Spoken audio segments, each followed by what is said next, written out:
दोस्तों, आज हम बेटियों से संबंधित बात करेंगे। बेटियां जिस घर में होती हैं बेटियां, वो घर बहुत खुशहाल होता है। वहाँ खुशियाँ बिल्कुल हर समय रहती हैं। वहाँ चहल पहल रहती है, शोर रहता है। जिस घर में बेटियां नहीं होती हैं वहाँ बहुत शांति रहती है। लेकिन घर की आंगन की जो चमक होती है वो बेटियों से होती है। लेकिन अभी भी कुछ लोगों के दिमाग में ये होता है कि बेटियां बोझ होती हैं। तो उनके लिए ये मैं वीडियो लाई हूँ कि यदि आपको ये लगता है कि बेटियां बोझ होती हैं तो बिल्कुल गलत है, क्योंकि ये बेटियां ही हैं जो एक नए सृजन को जन्म देती हैं, नए एक जनरेशन बनाती हैं, आपके घर को महकाती हैं और विवाह के बाद दूसरे घर को भी महकाती हैं।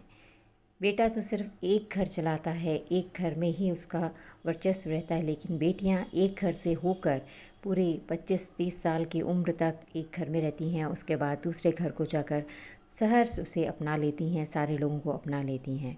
तो आइए जानते हैं कि वो भाग्यशाली माता पिता कौन होते हैं जिनके घर बेटियों का जन्म होता है।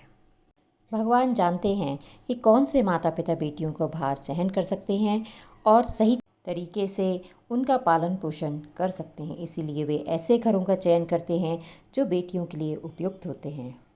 गरुड़ पुराण में एक कथा का वर्णन मिलता है। इस कथा में श्री कृष्ण बताते हैं कि बेटियां किन घरों में पैदा होती हैं। कथा के अनुसार एक दिन अर्जुन और श्री कृष्ण बैठे हुए थे। दोनों जन्म मरण के बारे में बातें कर रहे थे।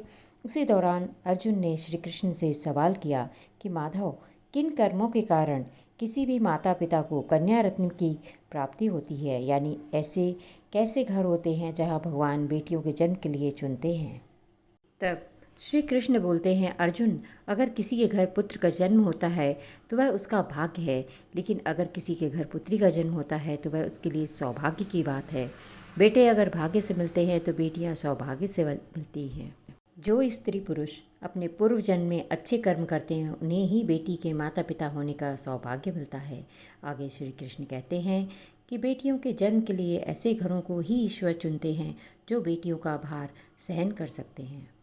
धन होते हुए भी कुछ लोग ऐसे होते हैं जो बेटियों का भार सहन नहीं कर सकते, जबकि कुछ लोग ऐसे भी होते हैं जो गरीब होते हुए भी बेटियों को बड़े ही प्रेम से पाल सकते हैं। सृष्टि के रचयिता पहले से ही जानते रहते हैं कि कौन बेटियों के लिए अच्छे माता पिता हो सकते हैं। श्री कृष्ण अर्जुन से आगे कहते हैं, पार्थ, वह बेटियां ही हैं जो इस सृष्टि को चलाती हैं। जिस दिन इस सृष्टि में बेटियों का जन्म लेना बंद हो जाएगा उस दिन ये सृष्टि रुक जाएगी। फिर कुछ ही दिनों में इस सृष्टि का विनाश हो जाएगा। यह बेटियां ही हैं जो पुत्री के रूप में माता पिता को सबसे ज़्यादा प्यार देती हैं। फिर जब वह शादी के बाद ससुराल जाती हैं तो वहाँ बहू और पत्नी के रूप में अपना प्रेम बांटती हैं। उसके बाद जब वह माँ बनती हैं तो अपने बच्चे पर सर्वस्व लुटा देती हैं। तो बेटा एक कुल चलाता है, लेकिन बेटियां 2 कुलों को उनका नाम रोशन करती हैं। बेटियों के महत्व को समझते हुए भारत सरकार ने भी बेटी बचाओ बेटी पढ़ाओ अभियान शुरू कर दिया है।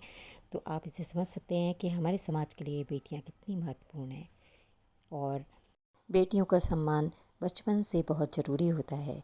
घर में प्राय क्या होता है कि अगर भाई बहन है तो भाई को ज़्यादा महत्व दिया जाता है। आज की जनरेशन में भी जब पढ़ाई लिखाई सामान कराते हैं माता पिता, लेकिन कहीं ना कहीं महत्व लड़के को ज़्यादा दिया जाता है।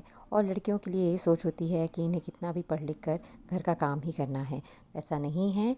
आप बेटी को भी बिल्कुल इंडिपेंडेंट बनाइए, उसे स्वावलंबी बनाइए। वो अपनी सभी काम खुद कर सके, इतना मजबूत उसे बनाना ज़रूरी है। अब एक बहुत महत्वपूर्ण प्रश्न होता है कि बेटियों को बोझ क्यों समझा जाता है। आज के समय में बेटियां बोझ बिल्कुल भी नहीं होती हैं। यह बेटों का हर फर्ज निभाती हैं और हर दुख दर्द में माता पिता का साथ देती हैं। और आज के समय में जब बेटियां बेटों के बराबर हर फील्ड में, हर क्षेत्र में निकल रही हैं, तो वो बेटों के बराबर माता पिता की सेवा भी करती हैं।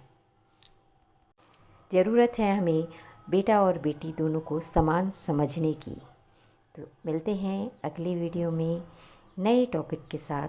आपको ये वीडियो कैसा लगा कमेंट करके बताइएगा। नए हैं तो मेरे वीडियो को, मेरे चैनल को सब्सक्राइब ज़रूर करें, एक लाइक ज़रूर करें, कमेंट करके बताएं कि आपको ये वीडियो कैसा लगा।